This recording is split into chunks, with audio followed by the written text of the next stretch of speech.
In this video, I'm going to show you how to log into your Roblox account. If you want to log into your Roblox account, what you need to do, you need to have the application, right? So click on it.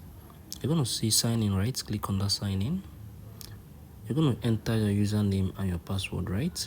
So, or you can enter your email, right? You can enter your email address. So click on this email me, right? So I'm going to enter my email address. This is my email address, right? How to edu biz at gmail.